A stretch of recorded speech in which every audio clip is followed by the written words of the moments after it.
Showbiz Chika, balitang kontrobersya. Pinoy Showbiz Chika, dito ang chika. Pinoy Showbiz Chika, balitang kontrobersya. Pinoy Showbiz Chika, dito ang chika. Primetime War Alert! The Alagay Kim Chiu at Paolo Avellino pumalit sa slot ng Batang Quiapo. Pero katapat nila ang fantasy powerhouse na Sangre. March 16 ratings, Sangre naka 10.4%, Gay Alibay 5.6% lang. Halos doble ang lamang. Normal lang naman yan pag nagsisimula pa lang yung isang teleserye. Mga Sangre fans agad nag-celebrate online. Sabi nila perfect replacement daw ito sa iniwan ng Batang Quiapo. Nilampaso nga naman nila yung katapat nila nung March 16 ratings.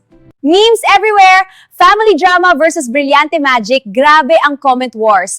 Ang panalo rito ay ang mga fans na sumusubaybay gabi-gabi sa mga teleseryang ito. ABS-CBN all-in sa Kim Pao, pero ang Sangre may momentum na bago pa nag-launch ang The Alibay, kaya mahirap habulin.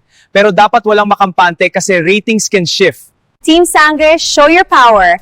Get this Brillante shirts via the link in the description. Wear it proud.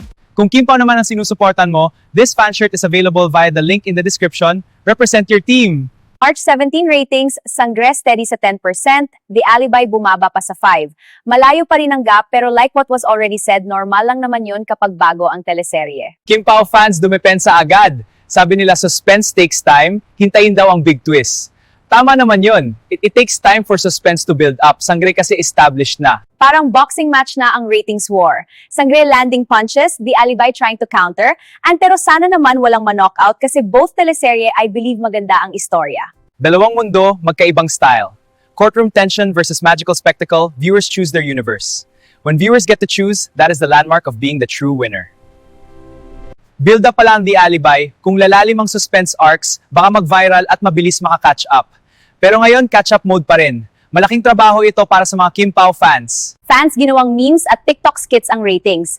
Hayos engagement fuels loyalty. Kaya dapat di magalit ang mga fans pag may nasasabing di maganda tungkol sa kanilang idols. Nostalgia factor ang lakas ng Sangre. Clips ng original Encantadia nag-circulate kaya solid ang emotional pull. Mas lalong dumarami ang audience nila. Kim Pao fans, dapat kayo rin. Nasa comment section talaga ang tunay na battlefield. Numbers versus chemist, endless ang debate. Kung sino ang mas maingay sila yung nababasa talaga. Pero dapat may substance rin ang mga comments. Ratings say Sangre wins. Pero Kim Pao fans, hindi pa raw tapos ang laban. Every night, bagong round ng war. Sino ang aangat, sino ang lulubog. Exciting ang ratings game. Don't forget Sangre shirts para sa tunay na Encantadia fans. Nasa description lang ang link to buy. And for Kim Pao loyalists, ito yung shirt na para sa'yo. Bagay sa akin, di ba? Wear it proud. Nasa description lang ang link to buy.